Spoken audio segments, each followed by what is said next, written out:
course. All right. Hello, everyone. Thanks so much. And another plug for questions. I'm sure yours will be better than mine. But now we have, first to my immediate right, Panama's ambassador to the OAS, Irene Delgado. And then next to her, we have Altagracia Gomez Sierra. She's the chairwoman of the President Scheinbaum's Business Advisory Council. Thank you both for being here today. Just to start, we have a new dynamic in the relationship between the U.S. and many countries, particularly yours. The U.S. has used its trade relationship often as leverage to advance other strategic aims. And I wonder how you see both of your countries best navigating this new dynamic. Maybe we'll start with you. Sure. I'm very happy to be here. So, as you know, President Sheinbaum was also very recently elected, less than a year ago. And since her campaign at the beginning of 2024, we decided that when it comes to regional economic development, there were 3 convictions we would follow. And the first one was that we needed to reimagine the way in which businesses, education sector, and government work together. And so industrial policy was going to make a comeback in Mexico. The second thing was that we needed not only a government plan, but also a country vision, a long-term country vision that encompassed all of the enablers, whether it was infrastructure, energy, education, upskilling, reskilling, and whatnot, water security, and so that was Plan Mexico, which was presented in January of this year, that has, as you know, 13 goals. The first one and the last one, to be one of the top 10 economies in the world. Mexico is currently number 12. The last one being, we want to be a country with less poverty and less inequality. And the recent data tell us 13 million people got out of poverty in the last 5 years. So we're getting there. And the last one was that we recognized the world had changed and that there was a new way to understand globalization and market economies. And that in this change, again, not only did we need to reimagine how we work together as a country, but also how we work together with the world. And we've always said as a country, it is better, there is more things that we have coincidences with than differences. And I think President Sheinbaum really has given a lesson to the world of how you navigate change, leading with coincidences, but also seeking for opportunity within the challenge. Mexico is currently the country with the least net tariff rate in the world. It was one of the only 2 countries in the world that following April 2nd announcement had no base tariff. And we've been able to get to agreements based on the belief that Mexico will always be part of the solution to shared problems, whether it's security, whether it's how we address humanely immigration, or whether it's how we reshape free trade into also convening what is fair trade. Ambassador Delgado, I'll put the same question to you. How do you navigate this new dynamic of trade and the relationship between Panama and the U.S.? Thank you, Felicia and Altagracia. It's really a pleasure to be here today. Well, as you know, President Jose Raul Mulino got elected about a year ago, and under his leadership, he has done very strong steps towards strength the international position of Panama. One very recent was the addition of our country to Mercosur as a member. He achieved that with President Lula, and it was a very important announcement for our country. Also, he had an extremely successful trip to Japan recently, where he managed to get the interest of very important and big multinational Japanese companies to see Panama and to invest in Panama. And in the multilateral level, where I serve at the OIS, we will host the General Assembly next year, This is extremely important for Panama because we're also commemorating 200 years of the bicentennial of the Anfictionic Congress that happened in Panama by Libertador Simón Bolívar in 1826. So he wants 2026 to be the year where all the inter-American different meetings happen in our country, including telecommunications, juridical meetings, the Red Cross, and many, many others. So he has understood, having been before foreign minister, Minister of Security, that it's extremely important to work together with partners, not only within our hemisphere, but also international partners.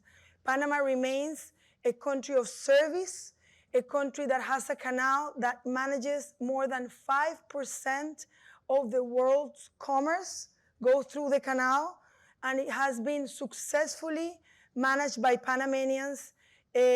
Not only the first canal that was built in 1914, but also the new canal, and that makes us extremely proud.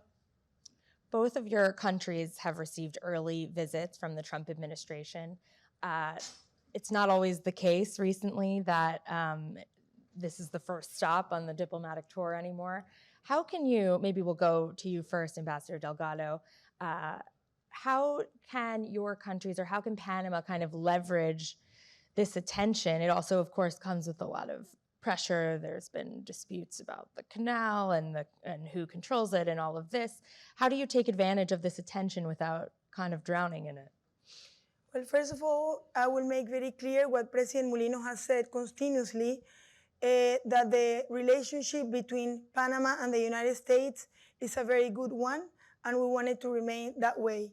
Yes, we did receive the visit in our country of the Secretary of State Rubio, but not only of Secretary of State Rubio, we also received Pete Hegseth, Kristi Noem, and other authorities, including an upcoming visit of the new Secretary General of the OIS, Mr. Albert Randim, which is scheduled to be in a couple of weeks. So, of course, we welcome authorities for dialogue, and all of that I think is extremely important. I think on those visits, all those authorities understood how is the administration of the canal, how the Panama Canal Authority, it's even foreseeing all the challenges of climate change with a project of Rio Indio, a new reservoir that will be built.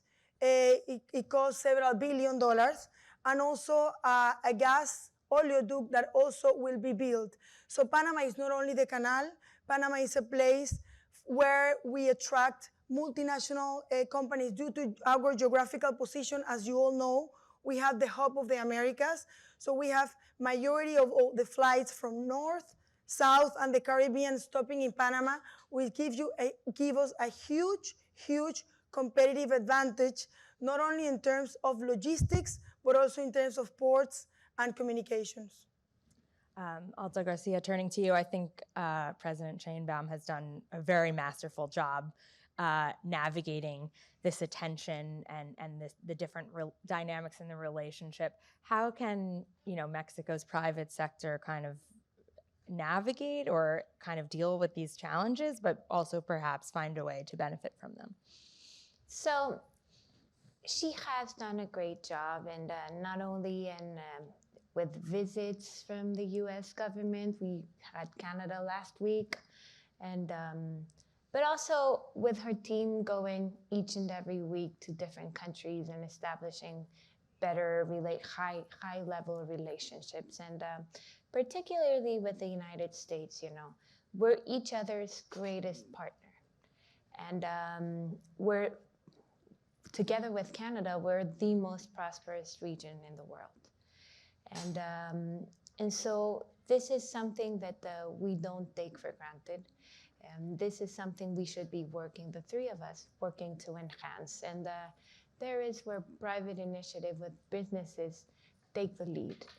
So for the longest time, what has given most stability to the USMCA, TEMEC, CUSMA, however you want to call it, is actually the businesses, not only the trade, but the investments that were made with a long-term vision. Because a U.S. company that is in Mexico is they're in Mexico for the long term. And you have certain laborers that get married there. They create community there. And likewise, Mexican companies are in the US or that are in Canada. And so as the review has officially begun, they have sent out every country for public opinion. We are now in the time where it's time to put our best foot forward, say what we can improve, because there is always room for improvement, but also be mindful of what we can't lose. And so I think that on the 3 countries, we have businesses that are our greatest allies. We have businesses that are friends to our communities. And more than businesses, we have people. We have almost 40 million Mexican Americans living in the US. Them alone would be the 10th largest economy in the world. And so there are more than investment, more than trade. There are people ties, there are family ties that are with our countries, and that Mexico has been able not to leverage, but yes, to make a greater opportunity out of that. If you see our exports keep growing, we're the #1 producer of heavy duty vehicles, #4 in auto parts, #6 in light vehicles, #9 in aerospace industry. 1 out of 3 jobs in aerospace industry come from French companies, not American companies. #4 in medical devices. So Mexico has a very strong foot in the priority sectors of today and of tomorrow. We have the 2nd most complex economy in America. We're one of the only 18 countries that can produce semiconductors, a part of them at least. And so we again, there's many things that set us apart, and we're taking advantage of Mexico's not only strategic geopolitical position, but also the industry that is ready to go. All right, with the time we have left, we'll do 1 or maybe 2 questions from the audience. Rapid fire, perhaps. You guys can pick who goes first, but from one watcher, an anonymous watcher, they asked, which conventional and unconventional channels have proven most effective in trade negotiations? For both of you. Or to put it another way, which interlocutors have been most useful? Conventional would be president-to-president telephones, right? That has been very effective. And it's not that it's non-conventional, but it's unofficial. No, it's the business.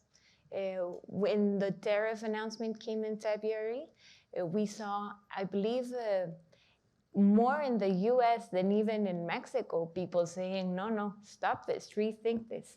And so businesses have been an ally. And I would also say that for us, multilateralism is extremely important. In fact, one of the topics of President Molino in the UN General Assembly will be to strengthen multilateralism for small countries like ours.